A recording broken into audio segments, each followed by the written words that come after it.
Today I want to really address a particular scenario that is one of the toughest scenarios.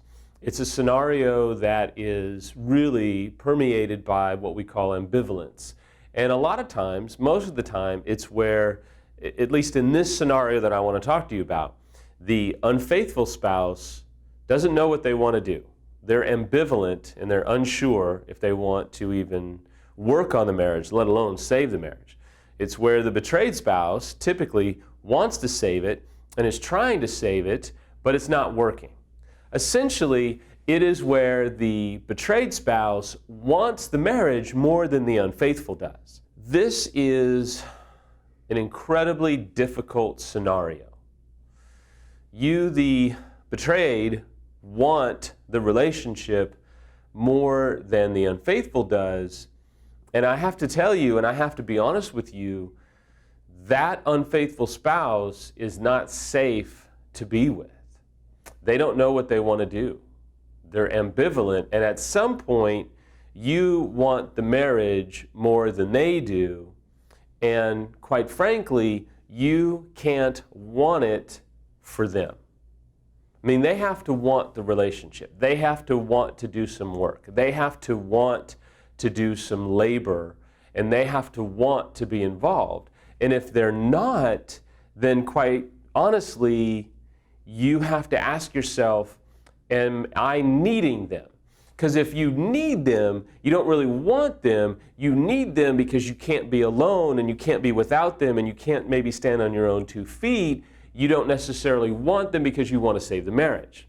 That scenario gets even more complicated when the unfaithful spouse is more of an addictive personality and they need their marriage, but they need their affair partner and they can't stop acting out. It's a complete fiasco and it's incredibly challenging, and we'll talk about that another time. But in this scenario, what do?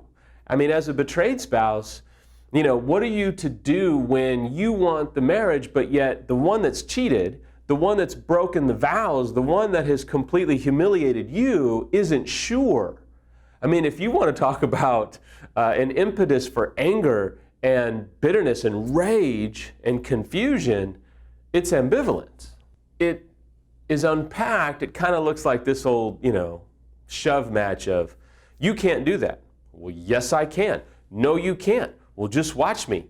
And it's this, what Rick calls approach avoidance. And it looks a little bit more like this in the relationship. I want to save the marriage. Come with me. Come home. Be with me. I don't want to. I don't need to. I'm not sure what I want to do. And the more you, as a betrayed spouse, push or pull, the more that they pull back, the more that they run the other way. It's like you're just trying to do the noble thing. You're trying to save your marriage. You're trying to keep your family intact. You're trying to get them home. And the more that you try, the more that you see that they're pulling away, saying, no, I'm not going to do that. We call that, hold on to your horses. It's such an intelligent, incredible term. It's called being stuck. And so this is a risky solution. It just is. But what you're doing probably isn't working, and you're going to have to implement something like this. And what it's called is matching their ambivalence. At some level, you, the betrayed, can't want it for them, and you can't want it more than them, and you can't chase them, because if you chase them now, you're going to be chasing them the rest of your marriage. And that's an incredibly dysfunctional scenario, because you're going to be chasing them for years down the road. And I will tell you, in my own marriage, I have seen that if Samantha would have chased me back, I would have had this leg up on her, and I would have had this incredibly prideful, demeaning mindset. And I'll be even more honest with you. I talk to unfaithful spouses all the time, and a lot of them who are in this category will say, and I'm sorry this is going to hurt, but they'll say about their betrayed spouse, what is she going to do? Or what is he going to do? They need my income. They need my standard of living. They're not going to survive without me. I'm going to do what I want, or I'm going to find out what's best for me, and he or she will have to just kind of get in line. Or they don't necessarily say it that way. They'll say it this way. I'm not sure what I want to do.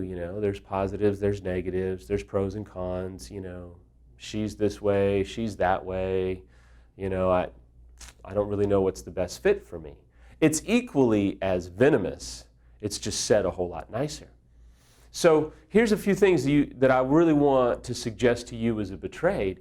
You want to pull back and match their ambivalence. In fact, Rick sometimes says one of the best things that you can do is want the marriage or the relationship less than the unfaithful. It's about changing the dynamic and taking some of the power back. It's about saying, I don't know if I want this marriage either. I don't know if I want to be married to you. I don't know if I can be married to you. I don't know if I can live like this. But you know what? And here's where you're going. Here's the goal. The goal is to get expert help. The win is not come back home to be with you, because unless you get expert help, they're probably not going to stay, or it's going to be hell.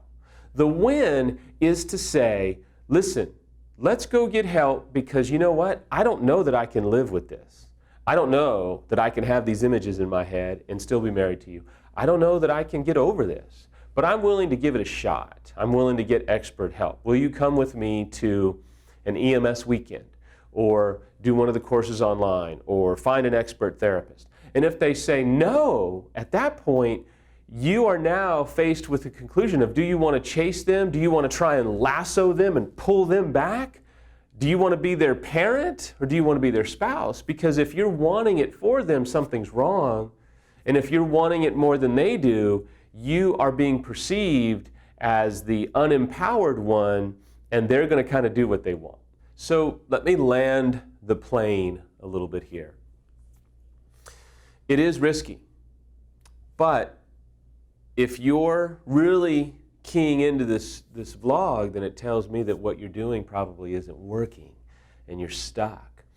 And I have seen this work more than you would believe. I see it work more than any other response mechanism that a betrayed spouse can do. Want it less.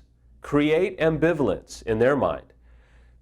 When they pursue you, don't answer their text messages. Wait a few hours. Wait a day. Yeah, I had a lot going on. Samuel, is this a mind trick? You're just playing tricks. No, but you're stuck, and you've got to be extremely calculated, and you have to be strategic. Because if you keep doing this dance, you want him in this scenario, and then he pulls back, and then you get upset, and then you reach out again, and then he pulls back more, and you keep doing this dance. It's when you say, no more dancing. New dance. I don't chase you. And then the unfaithful is going to go, well, wait a minute, this isn't the way the dance works. Hold on. Wait, what are you doing? And they're going to pursue you, and when they pursue you, you go, uh-huh. Samuel was right. Rick was right. Now, it's what you do then that's really important. So match their ambivalence. In fact, want it less than they do. And I think you'll see some change.